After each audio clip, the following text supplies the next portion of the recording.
pretty thick. And it's all wet and marshy. And it's the first time I've been here. The OPP were going to bring me down, and then they never followed through. I don't think you would find anybody in here.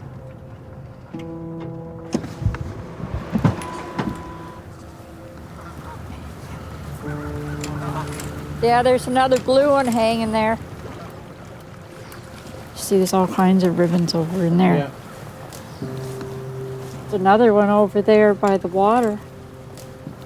At the bend, yeah. Yep. I'm with Chrissy's mom, Mary Ann, and her stepfather, Sean Russworm, in a wooded area of spruce and cedar across the river from Hanover Park. Ribbons of red, blue, and pink hang limply from some of the trees, and a few are mixed in with the dirt and leaves on the ground. OPP for Ontario Provincial Police in bold black letters is stamped on all of them. Signs of a search for Chrissy. Yeah, the ribbons will be the areas that they've searched. Or we're searching just as markers, so they know where to come back to, where they've searched and where they haven't, I guess. Yeah, there's water, like a swamp right there, too. I don't know what that would be. Marianne has literally stumbled on a pile of green-tinged bones on the ground. Probably deer, I imagine. I'd say deer. Yeah, because that's the skull Looks there. like the part of the spine. Yeah, it looks like the What is spine. that part of the spine? Wow. Just shows how fast Quite a they few. sink into the ground and start to decompose. And this is the side that I was more worried that even if Chrissy had come across on her own and climbed a tree and fell out and got hurt and could have been laying here hurt, not even have somebody do something to her. But When did you first ask them to search? the first week she went missing, first few days, I wanted them to search this side of the park as well as the other side. They refused to do it. They wouldn't look. These cold plastic search markers that we're seeing come from a time over a decade after that first week of Chrissy's disappearance. In fact, this area west of the Saugeen River was never searched until after a man named Anthony Edward Ringel came forward and confessed. And if they would have searched at the time, the gravesite would have been fresh. But now, it's been too long. I'm David Ridgen, and this is Someone Knows Something, Season 9, The Christine Harron Case, Episode 2, Ringel.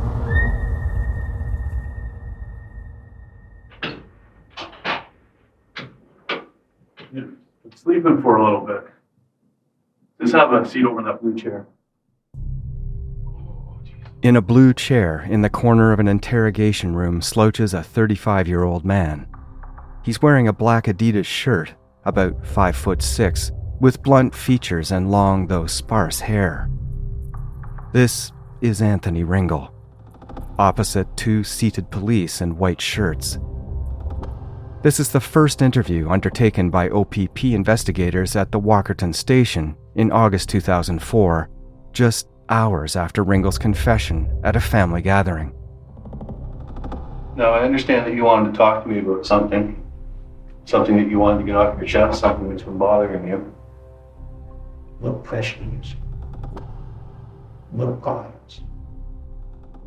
No questions, no comments, says Ringel, speaking low and looking down, arms crossed. Told that snake by a horn that how they come out supposed to pay me any questions. Well, here's the thing. You've already told your cousin about this, and you've already talked to the officer about this. What we would like to do, if you know where Chrissy is, we would like to get Chrissy away from there, and I think she deserves that. And only you can help us with that. And I promised her mother that I would find out where she was.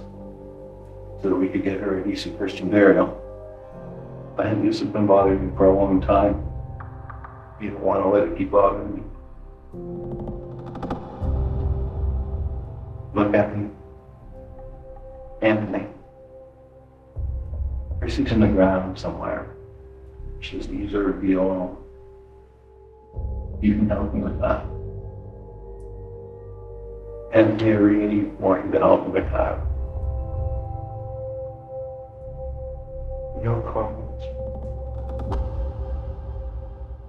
No comments, Ringel says again here to the police, and yet he had been talking quite a bit to them and others just a short while earlier. What the OPP told us was Anthony Ringel was at several parties and had confessed to other party members that he had done it, that he murdered Chrissy.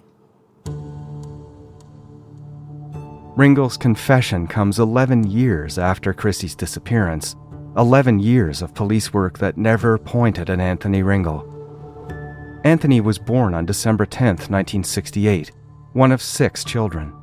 He had worked at a local Canadian Tire, but was unemployed in May 1993. Anthony would sometimes refer to himself as a slow learner. Records show Ringel experienced significant learning difficulties at school and had apparently suffered head injuries as a child. Police would sometimes call him Tony. Hey, Tony? Tony, can you look over at me, please? Why not? No comments. According to court and police documents, the events that bring Ringel into the Walkerton station for questioning all begin at a family birthday party that Ringel attends, August 22, 2004, in the small crossroads community of Elmwood, Ontario. By evening, Ringel ends up at the home of a relative. After drinking about 5 beers and inhaling what he says is some second-hand marijuana, Ringel becomes upset with his family for some reason and proceeds to tell relatives and others present that he murdered someone named Christine. He dials 911 but then hangs up without saying anything. His relatives try to calm him down. Do you remember talking to a police officer last night? Remember talking to one? Oh my. You want your lawyer? Yeah. You want a lawyer here? Before I say. Before I say anything, Ringel says. And they've already talked to the officer about this. After Ringel's aborted emergency call from his cousin's place in Elmwood, an OPP constable named Brad Lipsky is alerted by police dispatch around 10:30 p.m. that there had been a 911 hang-up call at the Elmwood address.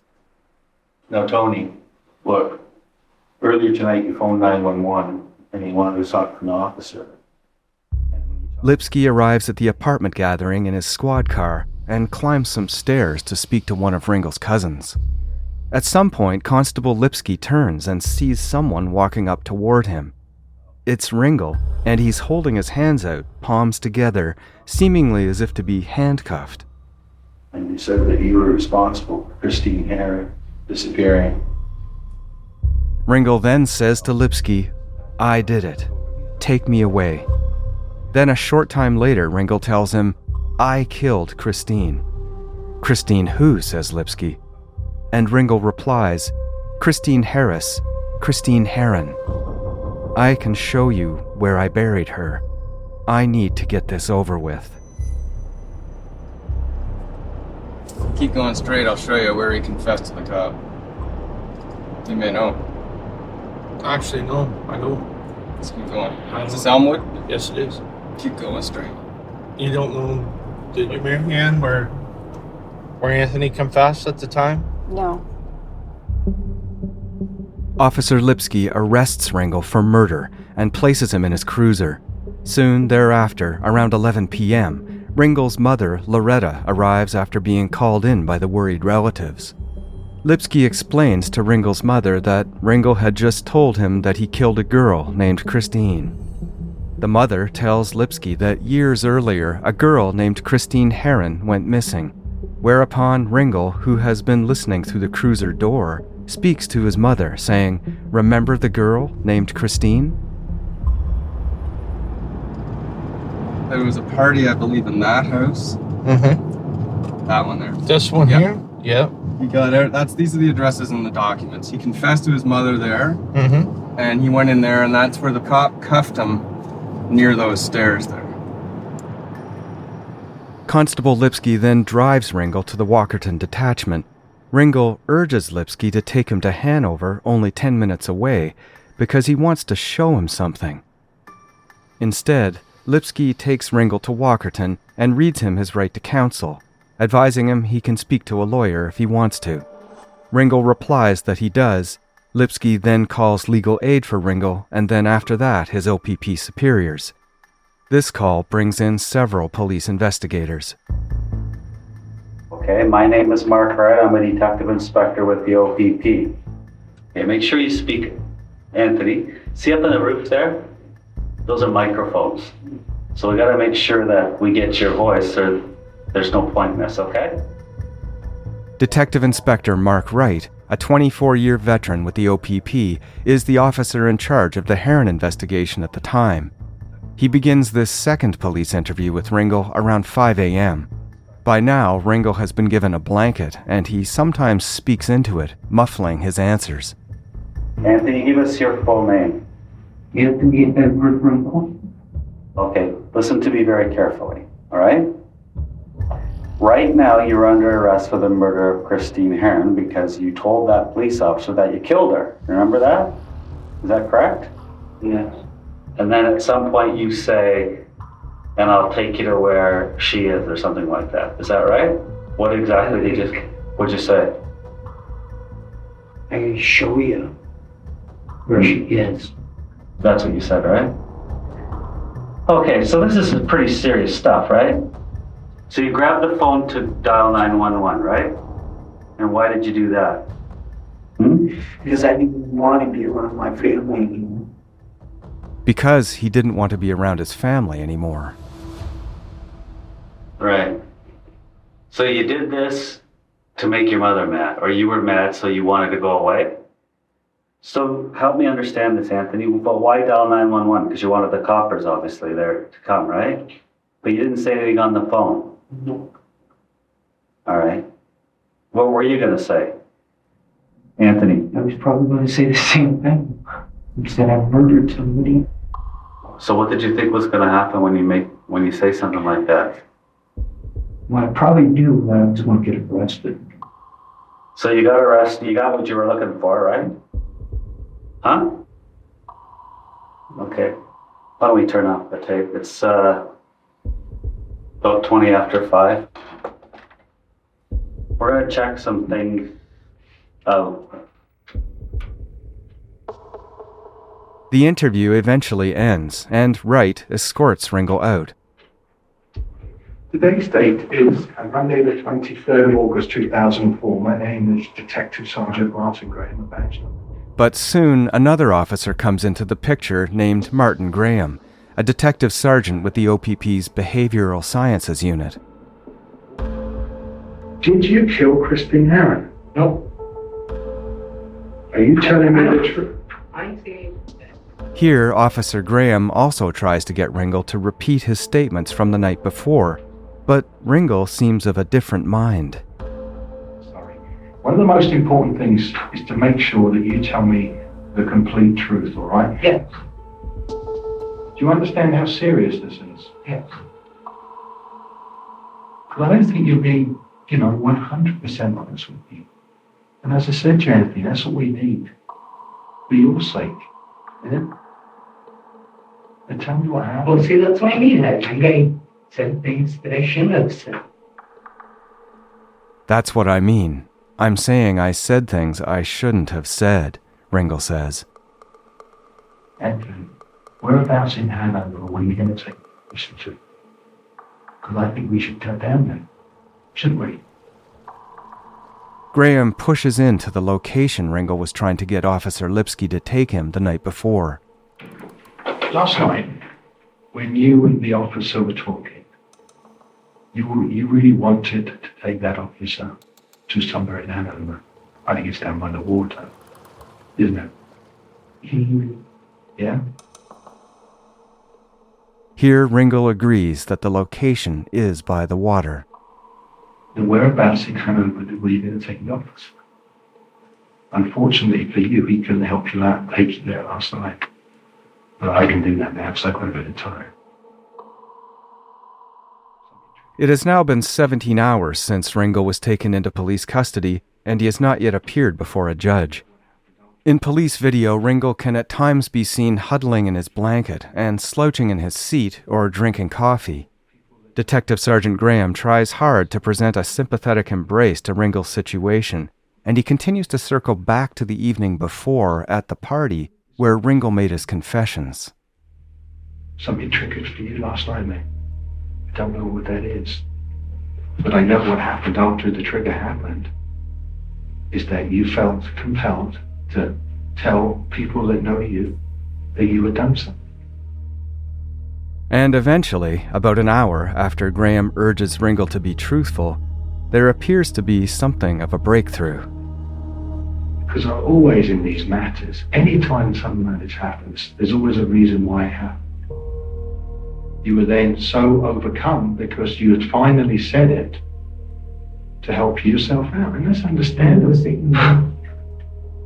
Not going to help me out, Ringel says. Of course it's going to help you out. Of course it is. Do it. Why not? Is it no good, Henry? 'Cause then I'll lose everything, Ringel says, head in his hands. You're not going to lose everything. Yes, I will. No. You're sorry though about what happened, aren't you? You didn't mean it. Did you mean it to happen? What happened? How did you meet her? Because that day she was late for school. How did you meet her? Down at the park. Down at the park. This is the first admission from Ringel during any police interview in custody that he had met Christine Harron on the day she disappeared, May 18th, 1993. Down at the park. And why did you meet her down at the park? Had you been seeing her? No, that was the first time. And what happened? You met her at the park in Hanover. And then what happened? Where did you go from there? Across the river, the location in Hanover Ringel had apparently wanted to show Constable Lipsky the night before, a location next to the Saugeen River, across from the town park. Well, across the river there is the Hanover Park, and that's where Anthony says he met up with Chrissy. And from what I understand, Anthony says he brought Chrissy across. See, even now the water is pretty high. Wouldn't have been too easy coming across back then. I don't know how Ringel willingly even got her across the water. She would have been afraid to have come across.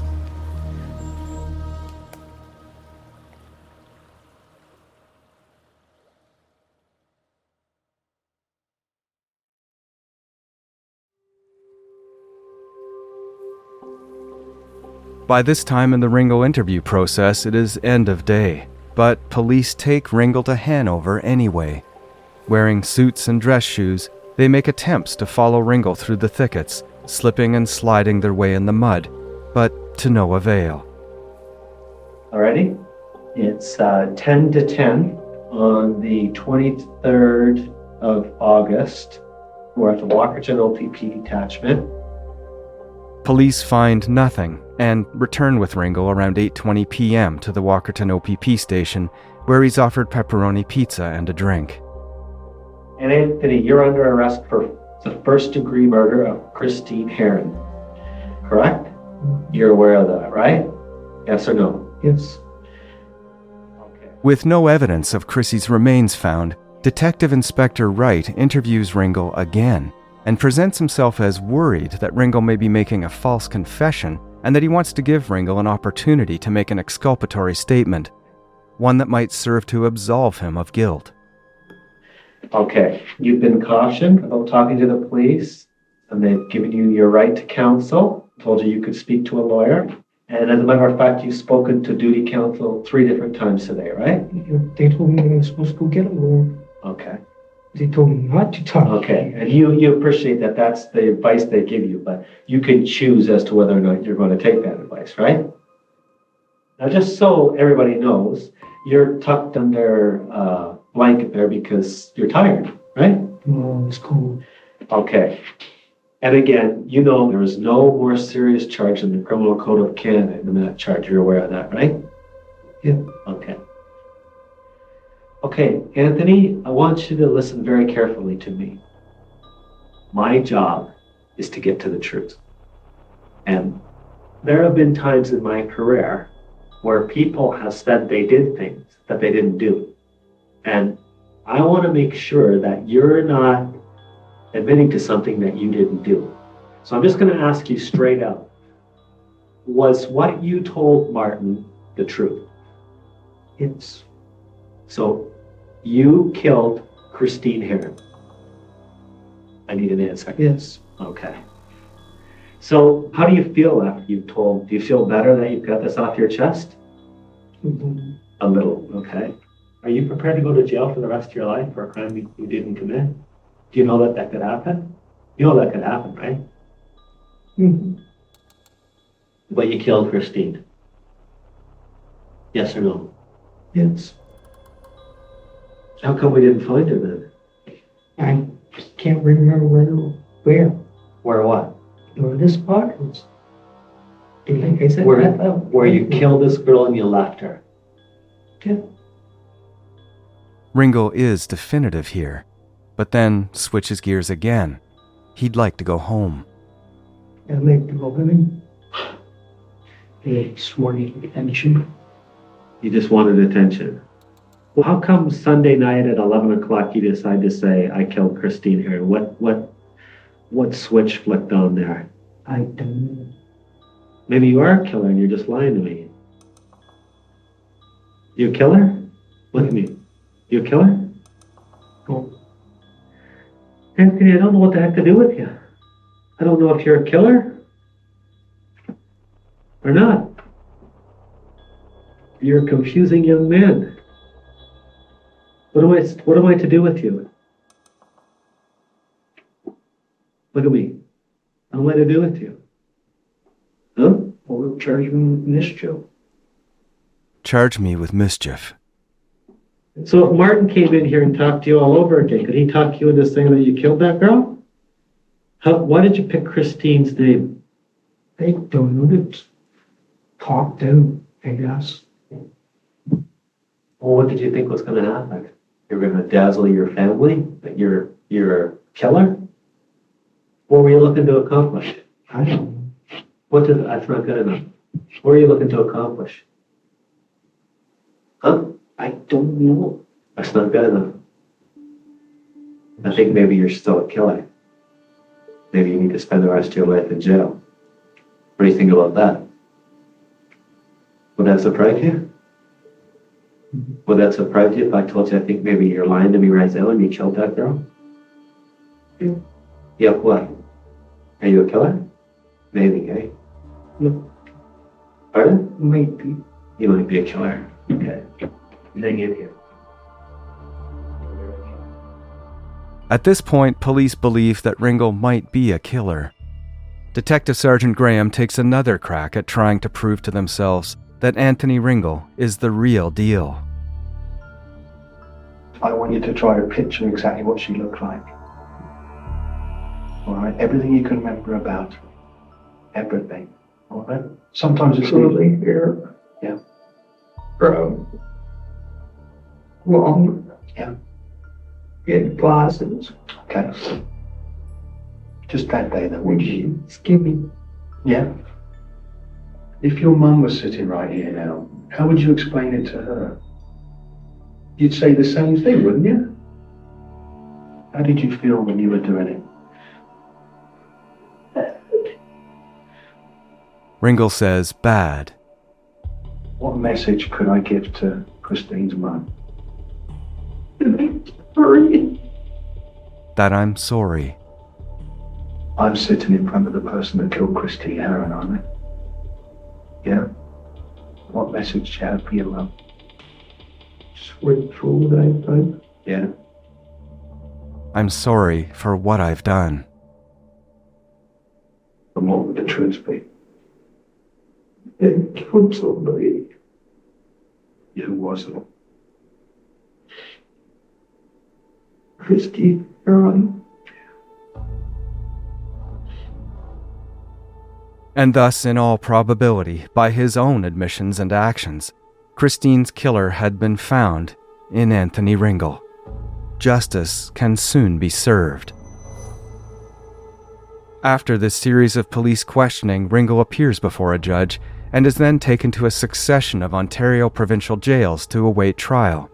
Police used this period to conduct the searches that left the plastic OPP tape that Marianne, Sean, and I saw on the other western side of the Saugeen River. The OPP had let me know that Ringel had confessed to murdering Christine, and that he was being held, and there would be a trial. The pre-trial finally comes in April 2006.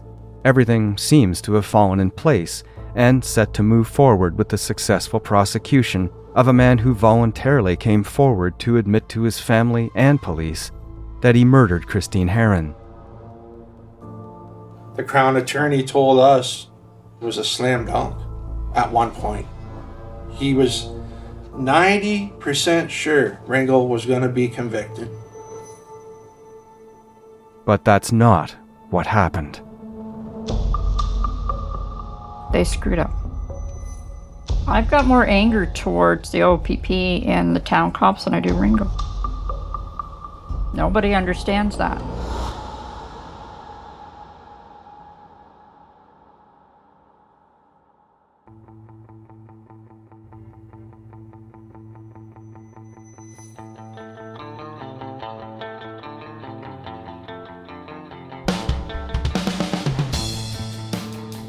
Someone Knows Something is hosted, written, and produced by me, David Ridgen.